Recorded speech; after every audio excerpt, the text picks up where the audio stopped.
Hi guys, ನಮಸ್ತೆ, welcome back to my channel. ನಾನು ಇವತ್ತಿನ ವಿಡಿಯೋದಲ್ಲಿ ಅನಾಮಲಿ ಸ್ಕ್ಯಾನ್ ಯಾವಾಗ ಮಾಡ್ತಾರೆ, ಯಾಕೆ ಮಾಡ್ತಾರೆ, ಅದರಲ್ಲಿ ಏನೆಲ್ಲ ಗೊತ್ತಾಗುತ್ತೆ, ಹೇಗೆ ಮಾಡ್ತಾರೆ, ಇಷ್ಟನ್ನು ನಾನು ನನ್ನ ಒಂದು ಅನುಭವ ಹೇಗಿತ್ತು, ನನ್ನ ಅನಾಮಲಿ ಸ್ಕ್ಯಾನ್ ರಿಪೋರ್ಟ್ ಹೇಗಿದೆ ಮತ್ತು ಅದರ ಪಿಕ್ಚರ್ಸ್ ಹೇಗಿದೆ, ಅದರಲ್ಲಿ ಏನೆಲ್ಲ ಗೊತ್ತಾಗ್ತಿದೆ ಅನ್ನೋದಷ್ಟು ನಾನು ನಿಮ್ಮ ಜೊತೆ ಇವತ್ತು ಶೇರ್ ಮಾಡ್ಕೊತಾ ಇದ್ದೀನಿ. ವಿಡಿಯೋ ಸ್ಟಾರ್ಟ್ ಮಾಡೋದಕ್ಕೂ ಮುಂಚೆ ಯಾರೆಲ್ಲ ನನ್ನ ಚಾನಲ್ಗೆ ಸಬ್ಸ್ಕ್ರೈಬ್ ಮಾಡ್ಕೊಂಡು ವಿಡಿಯೋ ನೋಡ್ತಾ ಇದ್ದೀರೋ ಎಲ್ಲರಿಗೂ ಥ್ಯಾಂಕ್ ಯು ಸೊ ಮಚ್. ಬನ್ನಿ ವಿಡಿಯೋ ನೋಡೋಣ. ಸೊ ಯೂಶ್ವಲಿ ಅನಾಮಲಿ ಸ್ಕ್ಯಾನ್ನ ಯಾವಾಗ ಮಾಡಿಸ್ತಾರೆ ಅಂದರೆ ಕೆಲವರು 18ರಿಂದ 20 ವಾರದ ಒಳಗಡೆ ಮಾಡಿಸ್ತಾರೆ. ಬಟ್ ನನಗೆ ಯಾವಾಗ ಮಾಡಿದ್ದು, ನಮ್ಮ ಡಾಕ್ಟ್ರು ನನಗೆ ಯಾವಾಗ ಸಜೆಸ್ಟ್ ಮಾಡಿದ್ದು ಅಂತ ಅಂದರೆ 20 ವಾರ ಕಂಪ್ಲೀಟ್ ಆಗಿತ್ತು. 20 ವಾರ ಕಂಪ್ಲೀಟ್ ಆಗಿ 2-3 ದಿನ ಏನೋ ಆಗಿತ್ತು. ಆವಾಗ ನನಗೆ ಅನಾಮಲಿ ಸ್ಕ್ಯಾನ್ನ ಸಜೆಸ್ಟ್ ಮಾಡಿದ್ದು. ಆ್ಯಂಡ್ ಹಿಂದಿನ ರಿಪೋರ್ಟಲ್ಲಿ ಅಂದರೆ NT ಸ್ಕ್ಯಾನ್ ರಿಪೋರ್ಟಲ್ಲೂ ಕೂಡ ನನಗೆ 20ರಿಂದ 22 ವಾರದ ಒಳಗಡೆ ಅನಾಮಲಿ ಸ್ಕ್ಯಾನ್ನ ಮಾಡಿಸ್ಬೇಕು ಅಂತ ಸಜೆಸ್ಟ್ ಮಾಡಿದರು. ಸೊ ನಮ್ಮ ಡಾಕ್ಟ್ರು 20 ವಾರ ಕಂಪ್ಲೀಟ್ ಆದಮೇಲೆ ನನಗೆ ಸಜೆಸ್ಟ್ ಮಾಡಿದ್ದು. ಸೊ 20 ವಾರ ಕಂಪ್ಲೀಟ್ ಆಗಿ 2 ದಿನನೂ 3 ದಿನನೂ ಆಗಿತ್ತು. ಆವಾಗ ನನಗೆ ಅನಾಮಲಿ ಸ್ಕ್ಯಾನ್ನ ನಾನು ಮಾಡಿಸಿದ್ದು. ಸೊ ಅನಾಮಲಿ ಸ್ಕ್ಯಾನ್ ಮಾಡುವಾಗ ನೀರು ಕುಡಿಬೇಕಾ ಅಂದರೆ ಖಂಡಿತ ಇಲ್ಲ.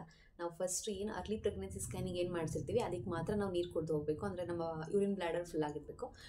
NT ಸ್ಕ್ಯಾನ್ಗಾಗಲಿ ಅನಾಮಲಿ ಸ್ಕ್ಯಾನ್ಗಾಗಲಿ ನೀರನ್ನ ಕುಡ್ಕೊಂಡು ಹೋಗೋ ಅವಶ್ಯಕತೆ ಇರಲ್ಲ. ಎಂಟಿ ಅಂದರೆ ಖಾಲಿ ಹೊಟ್ಟೆಗೆ ಹೋಗಬೇಕು ಆ ಥರ ಏನೂ ಇಲ್ಲ. ನಾವು ತಿನ್ಕೊಂಡು ಹೋಗ್ಬೋದು, ಏನಾದರೂ ಮತ್ತು ತಿಂದಿರ್ಬೋದು, ಕುಡ್ದಿರ್ಬೋದು, ಏನೂ ಪ್ರಾಬ್ಲಮ್ ಇಲ್ಲ. ಹೊಟ್ಟೆಯಿಂದ ತುಂಬ ನೀರು ಕುಡ್ದಿರಬೇಕು ಆ ಥರ ಎಲ್ಲ ಏನೂ ಇರಲ್ಲ. ಓಕೆ, ಸೊ ನೆಕ್ಸ್ಟ್ ಕ್ವೆಶ್ಚನ್ ಬಂದು ಯಾಕೆ ಮಾಡ್ತಾರೆ ಆಯಿತಾ. ಇದರಲ್ಲಿ ಏನೆಲ್ಲ ಗೊತ್ತಾಗುತ್ತೆ ಅಂತ ಅಂದರೆ ಯಾಕೆ ಮಾಡಬೇಕು ಅಂತ ಅಂದರೆ ನಾನು ಲಾಸ್ಟ್ NT ಸ್ಕ್ಯಾನ್ ವಿಡಿಯೋ ಮಾಡಿದ್ದಲ್ಲ, ಅದರಲ್ಲೇ ಹೇಳ್ದಂಗೆ ಬೇಬಿಗೆ ಏನಾದರೂ ಪ್ರಾಬ್ಲಮ್ ಇದ್ದರೆ ಸೊ ಅದೆಲ್ಲ ಇದರಲ್ಲೂ ಕೂಡ ಗೊತ್ತಾಗುತ್ತೆ. ಅದರಲ್ಲಿ ಗೊತ್ತಾಗದಿರೋಂಥ ಎಷ್ಟೋ ಒಂದು ಸಮಸ್ಯೆಗಳೇನಾದರೂ ಇದ್ದರೆ ಅದು ನಮಗೆ ಅನಾಮಲಿ ಸ್ಕ್ಯಾನಲ್ಲಿ ಗೊತ್ತಾಗ್ಬಿಡುತ್ತೆ. ಸೊ ಪಾರ್ಟ್ಸ್ ಏನಾದರೂ ಡೆವಲಪ್ ಆಗಿಲ್ಲ ಅಂತ ಅಂದರೆ ಅದೆಲ್ಲ ಅನಾಮಲಿ ಸ್ಕ್ಯಾನಲ್ಲಿ ಗೊತ್ತಾಗುತ್ತೆ. ಇನ್ನೂ ಏನೇನು ಗೊತ್ತಾಗುತ್ತೆ ಅಂತ ಅಂದರೆ ಅನಾಮಲಿ ಸ್ಕ್ಯಾನಲ್ಲಿ ಪಾಪುದು ಅಂಗಾಂಗಗಳು ಎಲ್ಲ ಡೆವಲಪ್ ಆಗಿದೆಯಾ, ಪಾರ್ಟ್ಸು ಮತ್ತು ಆರ್ಗನ್ಸು ಎಲ್ಲ ಹೆಂಗಿದೆ, ಎಲ್ಲ ನೀಟಾಗಿದೆಯಾ, ಅಂದರೆ ಎಲ್ಲ ಡೆವಲಪ್ ಆಗಿದೆಯಾ, ಡೆವಲಪ್ ಆಗಿಲ್ವಾ ಅನ್ನೋದೆಲ್ಲ ಗೊತ್ತಾಗುತ್ತೆ. ಯಾವ್ಯಾವುದು ಈಗ ತಲೆ ಬುರುಡೆ, ಸುತ್ತಳತೆ, ಉದ್ದ ಮತ್ತು ಅದೆಲ್ಲ ಕರೆಕ್ಟಾಗಿದೆಯಾ, ಲಿವರು, ಲಂಗ್ಸು, ಹಾರ್ಟು ಎಲ್ಲ ಏನೇನು ಪಾರ್ಟ್ಸ್ ಇರಬೇಕು ಬಾಡಿಲಿ ಅದೆಲ್ಲ ನಾರ್ಮಲ್ ಆಗಿದೆಯಾ, ಹಾರ್ಟ್ ಸರಿಯಾಗಿ ಕೆಲಸ ಮಾಡ್ತಾ ಇದೆಯಾ, ಮತ್ತು ಆ್ಯಂಡ್ ಬೇಬಿ ವೆಯ್ಟ್ ಗೊತ್ತಾಗುತ್ತೆ. ನಮಗೆ NT ಸ್ಕ್ಯಾನಲ್ಲಿ ನಮಗೆ ಬೇಬಿ ವೆಯ್ಟ್ ಎಷ್ಟಿದೆ ಅಂತ ನಮಗೆ ತೋರಿಸಿರಲ್ಲ, ಅಲ್ಲಿ ಗೊತ್ತಿರಲ್ಲ. ಬಟ್ ಅನಾಮಲಿ ಸ್ಕ್ಯಾನಿಂದ ನೆಕ್ಸ್ಟ್ ಏನೇನು ಸ್ಕ್ಯಾನ್ ಮಾಡಿಸ್ತಾರೆ ಅದರಲ್ಲಿ ನಮಗೆ ಬೇಬಿ ವೆಯ್ಟ್ ಎಷ್ಟಿರುತ್ತೆ ಅಂತ ಗೊತ್ತಾಗುತ್ತೆ. ಮಾಮೂಲಿ ಇನ್ನು ಹಾರ್ಟ್ ಬೀಟ್ ಗೊತ್ತಾಗುತ್ತೆ, ಪ್ಲಾಸೆಂಟಾ ಇಂಟೀರಿಯರ್ ಇದೆಯಾ, ಪೋಸ್ಟೀರಿಯರ್ ಇದೆಯಾ, ಅದೆಲ್ಲ ನಮಗೆ ಡೀಟೇಲ್ಡಾಗಿ ಗೊತ್ತಾಗುತ್ತೆ. ಸೊ ಮತ್ತು ಬೇಬಿದು ಹಾರ್ಟ್ ಬೀಟ್ ಎಷ್ಟಿದೆ, ಹಾರ್ಟ್ ರೇಟ್ ಎಷ್ಟಿದೆ ಅದು ಗೊತ್ತಾಗುತ್ತೆ. ಇದೆಲ್ಲ ಆಲ್ಮೋಸ್ಟ್ NT ಸ್ಕ್ಯಾನಲ್ಲಿ ಗೊತ್ತಾಗುತ್ತೆ. ಎಸ್ಪೆಷಲಿ ಇದರಲ್ಲಿ ಅನಾಮಲಿ ಸ್ಕ್ಯಾನಲ್ಲಿ ಸ್ಪೆಷಲಾಗಿ ಏನೇನು ಗೊತ್ತಾಗುತ್ತೆ ಅಂತಂದರೆ ಬೇಬಿ ವೆಯ್ಟ್ ಗೊತ್ತಾಗುತ್ತೆ, ಜೊತೆಗೆ ಪಾರ್ಟ್ಸ್ ಮತ್ತು ಬಾಡಿಲಿರುವಂಥ ಆರ್ಗನ್ಸು ಯಾವುದು ಹೆಂಗಿದೆ ಅನ್ನೋದೆಲ್ಲ ಹೆಂಗೆ ಕೆಲಸ ಮಾಡ್ತಿದೆ ಎಲ್ಲ ಗೊತ್ತಾಗುತ್ತೆ. ಇದಿಷ್ಟು ಅನಾಮಲಿ ಸ್ಕ್ಯಾನ್ನ ಯಾಕೆ ಮಾಡ್ತಾರೆ, ಯಾವಾಗ ಮಾಡ್ತಾರೆ ಅನ್ನೋದಾಯಿತು. ಹೇಗೆ ಮಾಡ್ತಾರೆ ಅಂತಂದರೆ ನಾರ್ಮಲಿ ನಾವು ಅರ್ಲಿ ಪ್ರೆಗ್ನೆನ್ಸಿ ಸ್ಕ್ಯಾನಿಂಗು ಮತ್ತು NT ಸ್ಕ್ಯಾನಿಂಗು ಎಲ್ಲ ಹೇಗೆ ಮಾಡ್ತಾರೋ ಅದೇ ಥರ ಮಾಡ್ತಾರೆ. ಇದಕ್ಕೂ ಅಷ್ಟೇ ಸ್ವಲ್ಪ ಟೈಮ್ ತಗೊಳುತ್ತೆ. ಯಾಕಂದರೆ ಬೇಬಿದು ಎಲ್ಲ ಆರ್ಗನ್ಸ್ ಎಲ್ಲದನ್ನು ಅವರು ಪಿಕ್ಚರ್ನ ನಮಗೆ ಕೊಡ್ತಾರೆ, ಆಲ್ಮೋಸ್ಟ್ ಎಲ್ಲ ಕಲೆಕ್ಟ್ ಮಾಡ್ತಾರೆ. ಅದು ಎಲ್ಲ ಡೀಟೇಲಾಗಿ ನಮಗೆ ಕೊಡೋದ್ರಿಂದ ಅನಾಮಲಿ ಸ್ಕ್ಯಾನ್ ಸ್ವಲ್ಪ ಟೈಮ್ ತಗೊಳುತ್ತೆ. ಸೊ ಇದಿಷ್ಟು ಯಾವಾಗ, ಯಾಕೆ, ಹೇಗೆ ಅಂತೆಲ್ಲ ಗೊತ್ತಾಯಿತು. ಈಗ ನಾನು ನನ್ನ ಒಂದು ರಿಪೋರ್ಟ್ ಹೇಗಿದೆ ಅದನ್ನು ಹೇಗೆ ನಾವು ಅರ್ಥ ಮಾಡ್ಕೊಬೋದು. ಸೊ ಯೂಶ್ವಲಿ ಎಲ್ಲರಿಗೂ ಅರ್ಥ ಆಗುತ್ತೆ, ನೋಡಿದ ತಕ್ಷಣ ಅರ್ಥ ಆಗಿಬಿಡುತ್ತೆ. ಸೊ ನನಗೆ ಹೆಂಗೆ ಗೊತ್ತು, ನನಗೆ ಅರ್ಥ ಮಾಡ್ಕೊಂಡಿರೋ ಅಷ್ಟು ನಾನು ನಿಮ್ಮ ಹತ್ರ ಶೇರ್ ಮಾಡ್ಕೊತೀನಿ. ಬನ್ನಿ, ನನ್ನ ಬೇಬಿದು ಪಿಕ್ಚರು ಮತ್ತು ರಿಪೋರ್ಟು ಎಲ್ಲ ನಾನು ನಿಮಗೆ ತೋರಿಸ್ಕೊಡ್ತೀನಿ. ಮಾಮೂಲಿ ಇಲ್ಲೆಲ್ಲ ನಮ್ಮದು ಪರ್ಸ್ನಲ್ ಡೀಟೇಲ್ಸ್ ಇರುತ್ತೆ. ಅದಾದಮೇಲಿಂದ ಏನೇನಿರುತ್ತೆ ಅಂತ ಅಂದರೆ ನೆಕ್ಸ್ಟ್ ಇಲ್ಲಿಗೆ ಬರೋಣ ಡೈರೆಕ್ಟಾಗಿ. ನಾವು ನಂಬರ್ ಆಫ್ ಫೀಟಸ್ ಅಂತ ಅಂದರೆ ಬೇಬಿ ಎಷ್ಟಿದೆ, ಅಂದರೆ ಫೀಟಸ್ ಎಷ್ಟಿದೆ, 1 ಇದೆಯಾ, 2 ಇದೆಯಾ, 3 ಇದೆಯಾ ಅಂತ. ಸೊ ಒಂದೇ ಇರೋದ್ರಿಂದ ಸಿಂಗಲ್ ಅಂತ ಕೊಡ್ತಾರೆ. ಫೀಟಲ್ ಪೊಸಿಷನ್ ಅಂದರೆ ಯಾವ ಪೊಸಿಷನಲ್ಲಿದೆ ಅಂದರೆ ಇದು ಪರ್ಟಿಕ್ಯುಲರಾಗಿ ಒಂದೇ ಪೊಸಿಷನ್ ಇರಲ್ಲ ಅಲ್ವಾ. ಸೊ ವೇರಿಯಬಲ್ ಅಂತ ಕೊಡ್ತಾರೆ. ಪ್ಲಾಸೆಂಟಾ ಇದು ಪೋಸ್ಟೀರಿಯರ್ ಇದೆಯಾ, ಇಂಟೀರಿಯರ್ ಅಂತ. ನೆಕ್ಸ್ಟ್ ಆಮ್ನಿಯೋಟಿಕ್ ಫ್ಲೂಯಿಡ್ ಎಷ್ಟಿದೆ ಅಂತಂದರೆ ಅಡೆಕ್ವೇಟ್ ಅಂತ ಕೊಟ್ಟಿರ್ತಾರೆ. ಅಂತಂದರೆ ಎಷ್ಟು ಬೇಕೋ ಅಷ್ಟಿದೆ ಅಂತ, ಅಂದರೆ ನಾರ್ಮಲ್ ಆಗಿದೆ ಅಂತ. ಇದು ತುಂಬ ಕಮ್ಮಿ ಆದ್ರೂ ಕಷ್ಟನೇ, ಜಾಸ್ತಿ ಆದ್ರೂ ಕಷ್ಟನೇ. ಸೊ ನನಗಿದು ನಾರ್ಮಲ್ ಆಗಿದೆ. ಅಂಬಲಿಕಲ್ ಕಾರ್ಡ್, ಸೊ ಅದು ಕೂಡ ಎಲ್ಲ ನಾರ್ಮಲ್ ಆಗಿದೆ. ಫೀಟಲ್ದು ಮೂಮೆಂಟ್ಸ್ ನಾರ್ಮಲ್ ಆಗಿದೆ. ಸರ್ವೆಕ್ಸ್ ಲೆಂತ್ 2.8 ಸೆಂಟಿಮೀಟರ್ ಇದೆ. ಸೊ ಯೂಶ್ವಲಿ ಅದು 2.5ಗಿಂತ ಜಾಸ್ತಿ ಇದ್ದರೆ ಒಳ್ಳೆಯದು. ಸೊ ಅದು ಎಲ್ಲ ನಾರ್ಮಲ್ ಆಗಿದೆ. ನೆಕ್ಸ್ಟ್ ಇಲ್ಲಿ ಬಯೋಮೆಟ್ರಿ ಅಂತ ಕೊಟ್ಟಿರ್ತಾರೆ. ಇದು ಏನೇನಂತ ಇವಾಗ ಹೇಳ್ತೀನಿ ನಾನು. BPD ಅಂತ ಅಂದರೆ ಬೈಪ್ಯಾರೆಂಟಿಯಲ್ ಡಯೋಮೀಟರ್ ಅಂತ. ಅದು ಎಷ್ಟೆಷ್ಟಿದೆ ಅಂತ ಕೊಟ್ಟಿರ್ತಾರೆ. ಅಂದರೆ ಡಯೋಮೀಟರ್ ಆಫ್ ಹೆಡ್ ಅಂದರೆ ಪಾಪುದು, ಅಂದರೆ ಇದೆಲ್ಲ ಪಾಪುದು ತಲೆದು ಸುತ್ತಳತೆ ಎಷ್ಟಿದೆ ಮತ್ತು ಉದ್ದ ಎಷ್ಟಿದೆ ಅನ್ನೋದು ಇದರಲ್ಲಿ ನಮಗೆ ಗೊತ್ತಾಗುತ್ತೆ. ನೆಕ್ಸ್ಟು HC ಅಂತ ಅಂದರೆ ಹೆಡ್ ಸರ್ಕ್ಯುಂಫರೆನ್ಸ್ ಅಂತ, ಅಂದರೆ ಲೆಂತ್ ಆಫ್ ಹೆಡ್ ಎಷ್ಟಿದೆ ಅಂತ ಆಯಿತು. ನೆಕ್ಸ್ಟು AC ಅಂದರೆ ಅಂದರೆ ಅಬ್ಡಾಮಿನಲ್ ಸರ್ಕ್ಯುಂಫರೆನ್ಸ್ ಅಂತ, ಅಂದರೆ ಅರೌಂಡ್ ಬೆಲ್ಲಿ, ಅಂದರೆ ನಮ್ಮ ಸೊಂಟ, ಬೆನ್ನು ಇದೆಲ್ಲ ಎಷ್ಟಿದೆ ಅಂತ, ಹೊಟ್ಟೆ ಇದೆಷ್ಟು, ಓಕೆನಾ. ನೆಕ್ಸ್ಟು FL ಅಂದರೆ ಫೆಮ್ಯೂರ್ ಲೆಂತ್ ಅಂತ, ಲೆಂತ್ ಆಫ್ ಬೋನ್ ಅದೆಲ್ಲ ಕೊಟ್ಟಿರ್ತಾರೆ. ಇದೆಲ್ಲ ಎಷ್ಟು ಸೆಂಟಿಮೀಟ್ರ್, ಇದೆಲ್ಲ ಪಾರ್ಟ್ಸು ಇದು ಎಷ್ಟು ಸೆಂಟಿಮೀಟ್ರಲ್ಲಿದೆ ಅಂತ ಕೊಟ್ಟಿರ್ತಾರೆ. ನೋಡಿ, ಇದ್ರ ಪಕ್ಕಕ್ಕೆ ಬಂದರೆ 20 ವಾರ 6 ದಿನ, 20 ವಾರ 2 ದಿನ ಅಂತ ಕೊಟ್ಟಿದ್ದಾರೆ. ಇದೆಲ್ಲ ವೇರಿ ಆಗ್ತಿದೆ ಅಂತಂದರೆ ಇದು ಎಷ್ಟು ಸೆಂಟಿಮೀಟ್ರ್ ಇದ್ರೆ ಅಂತಂದರೆ 20 ವಾರ 6 ದಿನದ ಬೇಬಿಗೆ ಎಷ್ಟಿರಬೇಕೋ ಅಷ್ಟಿದೆ ಅಂತ. ಇದು 20 ವಾರ 2 ದಿನದ ಬೇಬಿಗೆ ಎಷ್ಟಿದೆಯೋ ಅಷ್ಟಿದೆ, 20 ವಾರ 5 ದಿನದ ಬೇಬಿಗೆ ಎಷ್ಟಿರುತ್ತೋ ಅಷ್ಟಿದೆ ಅಂತ. ಸೊ ಇದು ಯಾವಾಗಲೂ ತುಂಬ ವೇರಿ ಆಗಬಾರ್ದು, ಜಾಸ್ತಿನೂ ವೇರಿ ಆಗಬಾರ್ದು, ಕಡಿಮೆನೂ ಆಗಬಾರ್ದು.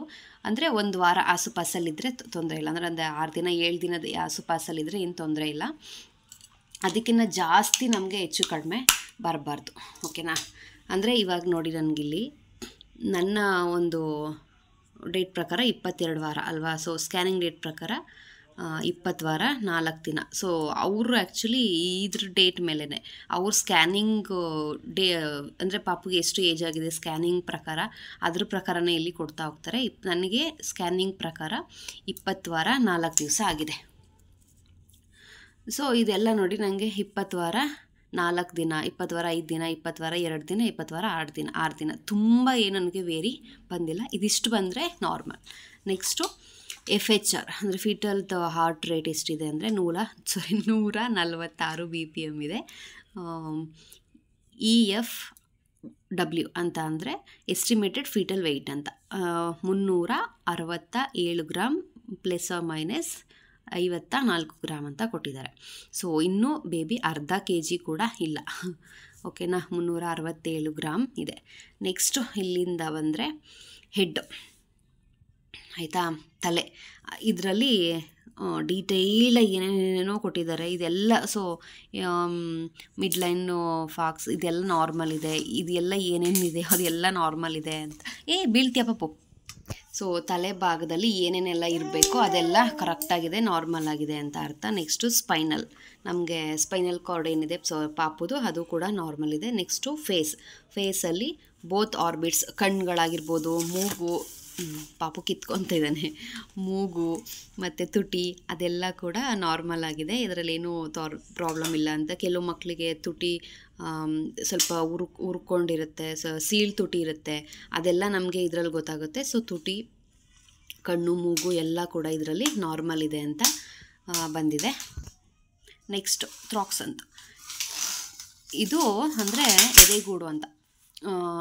ಹಾರ್ಟ್ 4 ಚೇಂಬರ್ ಹಾರ್ಟ್ ನೋಟೆಡ್, ಅಂದರೆ ನಮ್ಮ ಎದೆಗೂಡಲ್ಲಿ ಹಾರ್ಟಲ್ಲಿ ಏನಾಗಿರುತ್ತೆ, ಮೇಲ್ಗಡೆ 2 ಮತ್ತು ಕೆಳಗಡೆ 2 ಚೇಂಬರ್ ಇರುತ್ತೆ, ಅದೆಲ್ಲ ಇದೆ, ಅದೆಲ್ಲ ನಾರ್ಮಲ್ ಇದೆ, ಕಾಣಿಸ್ತಾ ಇದೆ, ಅದೆಲ್ಲ ಬಂದಿದೆ, ಡೆವಲಪ್ ಆಗಿದೆ ಅಂತ ಅರ್ಥ. ನೆಕ್ಸ್ಟು ಲಂಗ್ಸು, ಅದು ಕೂಡ ಎಲ್ಲ ನಾರ್ಮಲ್ ಆಗಿದೆ. ಅಬ್ಡಾಮೆನ್, ಸ್ಟಮಕ್ಕು, ಬೋವೆಲ್ಸ್ ಅಂತ ಅಂದರೆ ಕರುಳು, ಅಬ್ಡಾಮಿನಲ್ ವಾಲು, ಬೋತ್ ಕಿಡ್ನೀಸು, ಬ್ಲ್ಯಾಡರು ಇದೆಲ್ಲ ನಾರ್ಮಲ್ ಆಗಿದೆ ಅಂತ ಅರ್ಥ. ನೆಕ್ಸ್ಟು ಲಿಂಬ್ಸ್ ಅಂದರೆ ಎಲ್ಲ ಅಂಗಗಳು ಎಲ್ಲ ಅದು ಕೂಡ ಡೆವಲಪ್ ಆಗಿದೆ, ಏನೂ ಪ್ರಾಬ್ಲಮ್ ಇಲ್ಲ ಅಂತ. ಸೊ ಇದನ್ನು ಇದೆಲ್ಲದರಲ್ಲೂ ರಿಪೋರ್ಟಲ್ಲಿ ಎಲ್ಲ ಪ್ರತಿಯೊಂದು ಕೂಡ ನಾರ್ಮಲ್ ಅಂತಲೇ ಬಂದಿದೆ.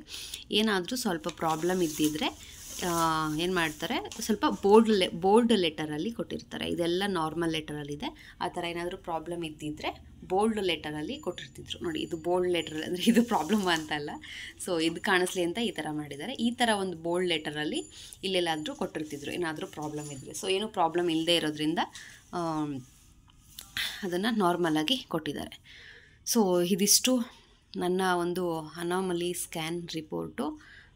ಸೊ ಇಂಪ್ರೆಷನ್ ಅಥವಾ ಒಪಿನಿಯನ್ ಏನು ಕೊಟ್ಟಿದ್ದಾರೆ, single live intra uterine foetus about 20 weeks 4 days in variable presentation ಅಂತ. ಸೊ ಸಿಂಗಲ್ ಲೈವ್ ಅಂದರೆ ಜೀವಂತ ಆಗಿರುವಂಥ ಒಂದು ಬೇಬಿ, 20 ವಾರ 4 ದಿನ ಆಗಿರುವಂಥ ಒಂದು ಬೇಬಿ ಇದೆ ಸೊ ಅಂತ ಇಲ್ಲಿ ಕೊಟ್ಟಿರ್ತಾರೆ.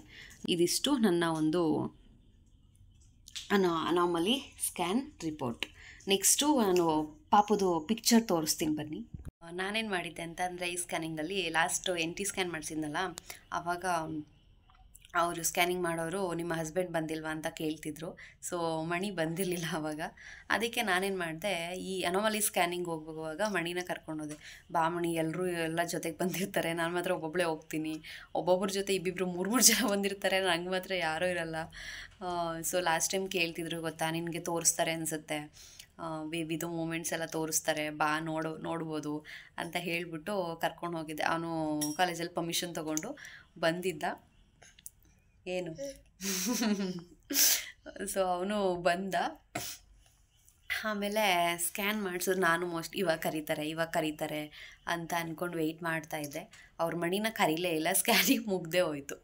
ಸೊ ಅವನು ಹೊರಗಡೆ ವೆಯ್ಟ್ ಮಾಡ್ತಾ ಇದ್ದಂತೆ. ಸೊ ಇವಾಗ ಕರೀತಾರೇನೋ ಅಂತ. ಬಟ್ ಕರೀಲೇ ಇಲ್ಲ, ಯಾಕೆ ಅಂತ ಗೊತ್ತಿಲ್ಲ.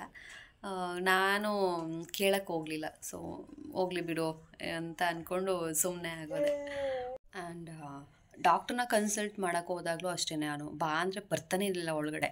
ಅಲ್ಲಿ ಹೊರಗಡೆನೇ ಕೂತಿರ್ತಿದ್ದ. ಅವ್ನಿಗೆ ಹಾಸ್ಪಿಟ್ಲಲ್ಲಿ ಗೊತ್ತಿರೋರು ಸುಮಾರು ಜನ ಇದ್ದರು, ಅವ್ನ ಫ್ರೆಂಡ್ಸ್ ಎಲ್ಲ ಇದ್ದರು. ಅವ್ರ ಜೊತೆ ಹೋಗಿ ಕೂತಿರೋನು. ಒಳಗಡೆ ಬಾ ಅಂದರೂ ಬರ್ತಾ ಇರಲಿಲ್ಲ. ನಾನು ಸುಮ್ಮನೆ ತೋರಿಸೋದು, ನೋಡು ಅವರೆಲ್ಲ ಹೆಂಡ್ತಿ ಜೊತೆ ಹೆಂಗೆ ಬರ್ತಾರೆ, ಹೆಂಡ್ತಿನ ಬಿಟ್ಕೊಡೋದೇ ಇಲ್ಲ ಅವರೆಲ್ಲ, ನೋಡು ಅವ್ರ ಗಂಡು ನೋಡು ಏನು ಜೊತೆಗೆ ಹೋಗ್ತಾರೆ ಅಂದ್ಬಿಟ್ಟು ನಾನು ತೋರಿಸೋದು. ಅವಾಗಾದರೂ ಬರ್ತಾನೇನೋ ಒಳಗಡೆ ಅಂತ. ಸೊ ಆವಾಗಲೂ ಅವ್ನು ಬರ್ತಾ ಇರಲಿಲ್ಲ. ಅವ್ನಿಗೇನೋ ಒಂಥರ ಸಂಕೋಚ. ಬಿಡು, ನೀನು ಏನೋ ಕೇಳೋದಿರುತ್ತೆ, ಬದ್ಯ ನಾನೇನು ಮಾಡಲಿ ಡಾಕ್ಟರ್ ಹತ್ರ ಬಂದು, ಹೋಗಿ ನೀನೇ ಏನೋ ಕೇಳ್ಕೊಂಬ ಅಂದ್ಬಿಟ್ಟು ಹೊರ್ಟೋಗ್ಬಿಡ್ತಿದ್ದ.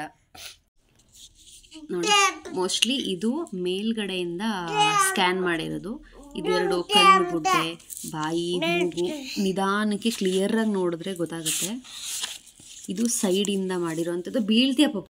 ನೆಕ್ಸ್ಟು ಇಲ್ಲಿಗೆ ಬಂದರೆ ನೋಡಿ, ಇಲ್ಲಿ ಬೆರಳುಗಳೆಲ್ಲ ಕಾಣಿಸ್ತಾ ಇದೆ.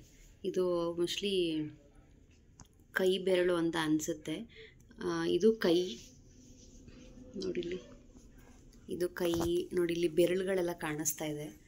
ನನಗೆ ನೀಟಾಗಿ ವೀಡಿಯೋ ಮಾಡೋಕ್ಕೆ ಬಿಡ್ತಾ ಇಲ್ಲ, ಪಾಪು ಒತ್ತಾಡಿಸ್ತಿದ್ದಾನೆ ನನ್ನ. ಇದು ಏನು ಪಾರ್ಟ್ಸ್ ಅಂತ ಗೊತ್ತಿಲ್ಲ, ಮೋಸ್ಟ್ಲಿ ಇದು ಮೆದುಳುದೇನೋ ಇರಬೇಕು ಅನಿಸುತ್ತೆ. ನೆಕ್ಸ್ಟ್ ಇಲ್ಲಿಗೆ ಬರೋಣ.